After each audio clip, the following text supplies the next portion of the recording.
Assalamualaikum dear student, I hope you are all well there. Student, open up your book at page number 85. Today we will continue with our topic multiplication. Okay, last class में हमने multiplication का chapter start किया था और हमने उसमें basic जो है मल्टीप्लिकेशन का सीखा था and we learn that multiplication is repeated addition. ठीक है, आज हम उसको कंटिन्यू करेंगे चैप्टर को. Here we have first question, right as multiplication. Okay, तो क्योंकि हमने पढ़ा हुआ है मल्टीप्लिकेशन क्या होता है, रिपीटेड एडिशन होता है.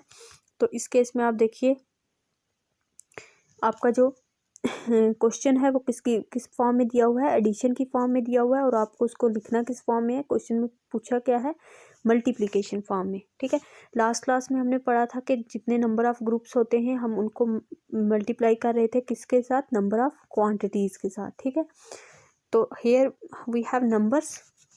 ओके, वहाँ पे हमें कुछ आइटम्स दी हुई थी तो यहाँ पे नंबर्स हैं, तो आज हम नंबर्स में सीखेंगे. चलें, क्या दिया हुआ है, 3 + 3 + 3 + 3. 3 को कितनी बार ऐड किया हुआ है, 4. आपने इसका आंसर नहीं देना है. इक्वल टू का मतलब ये होता है कि दोनों साइड बराबर हैं. ठीक है, जब हम 4 × 7 लिखते हैं ना, क्या लिखते हैं, 4 × 7 = 28.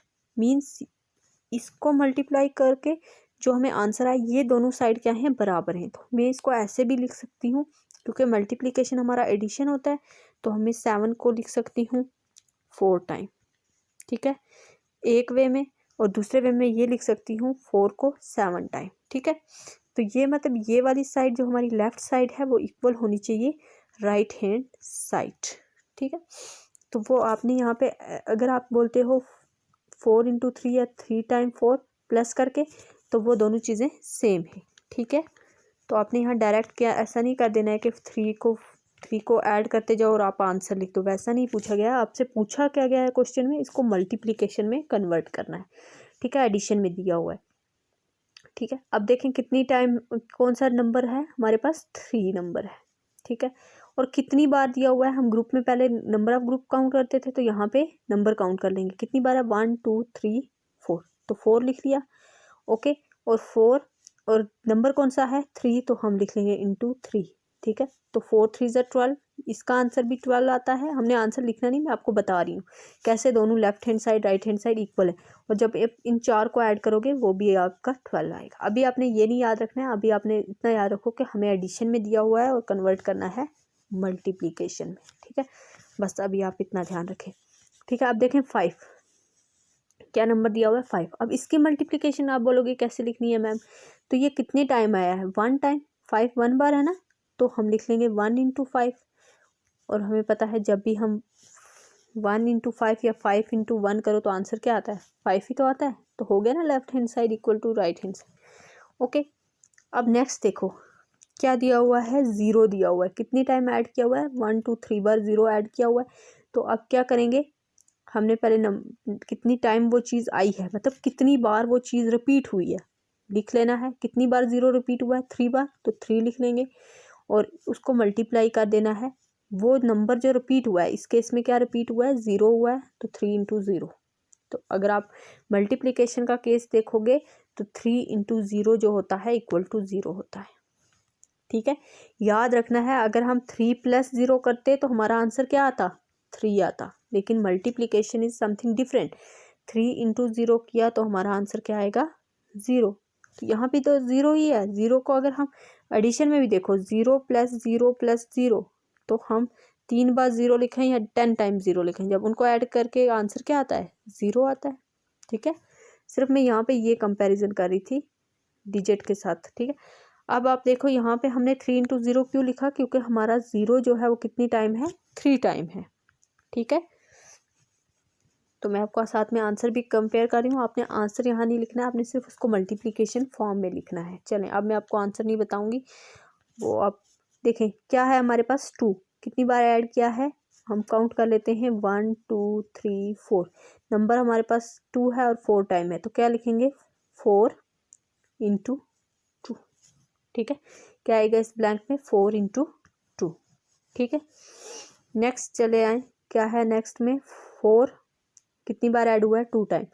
तो पहले हम क्या लिख लेते हैं, नंबर कितनी बार आया है, 2 बार आया है. कौन सा नंबर है, 4 है, तो मल्टीप्लाई बाय 4.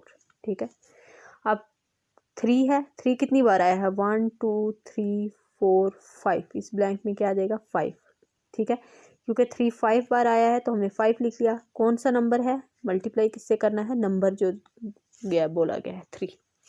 तो अब रेस्ट पार्ट जितने भी हैं वो अब आप खुद करेंगे। आई होप कि आपको ये कंसेप्ट क्लियर हो गया होगा। नाउ क्वेश्चन नंबर 2 में आ जाएं।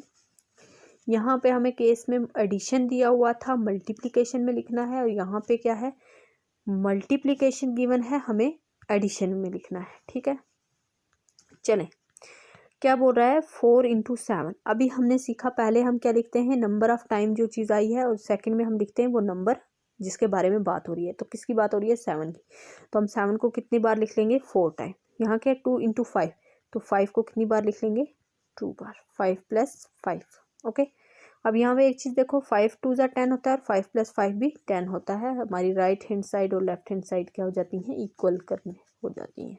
तभी हम कहते हैं कि जो मल्टीप्लिकेशन है वो रिपीटेड एडिशन है।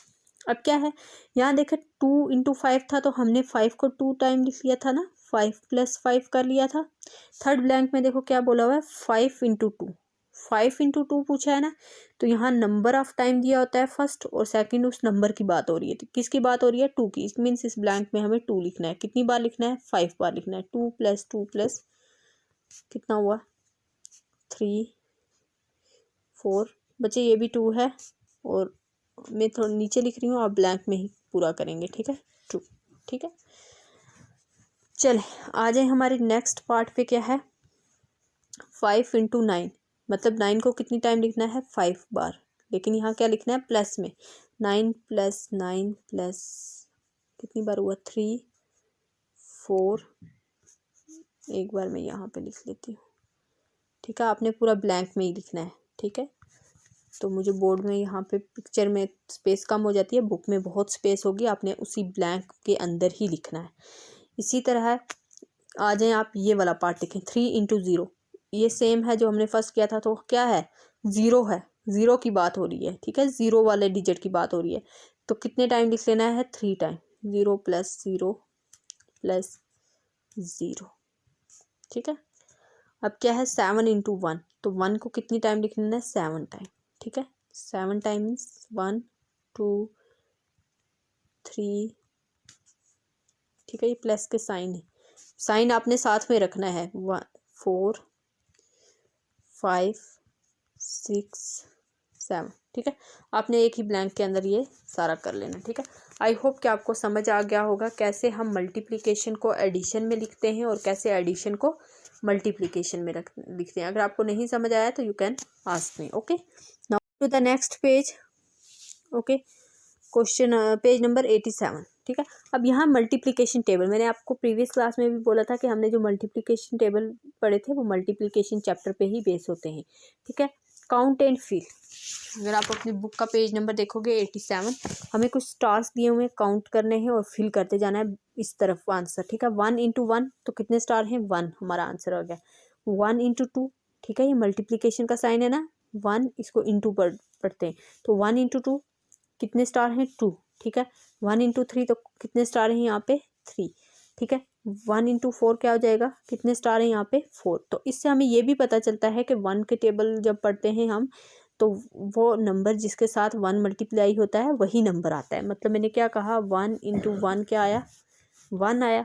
1 × 2 क्या आया था, 2, ठीक है। तो 1 × 2 2, तो यह नंबर ही आया ना। नंबर, जो भी नंबर 1 के साथ मल्टीप्लाई होगा वो नंबर खुद आंसर में आएगा, ठीक है। तो अभी आपको काउंट ही करना है, तो अभी आप काउंट सीख लें, ये आपको अपनी हायर क्लासेस में समझ आएगा, ठीक है। अब ये स्टार आपने काउंट करते जाने हैं और उसके आगे यहाँ पे इक्वल टू के इस तरफ लिखते जाना है। इस केस में भी वही होगा, ठीक है। 2 का टेबल फिर फॉलो होगा। अगर आपको ऐसे भी याद है तो आप ऐसे भी लिख सकते हैं, क्योंकि हमने टेबल पहले से लर्न कर लिए हैं, तो आपके लिए ये ईजी हो जाएगा, ठीक है। आई होप कि आपको ये क्लियर हो गया होगा। अगर प्रीवियस क्वेश्चन में अगर कोई प्रॉब्लम आई तो आप मुझे पूछ सकते हैं, ठीक है। That is enough for today. Thank you, अल्लाह हाफिज़।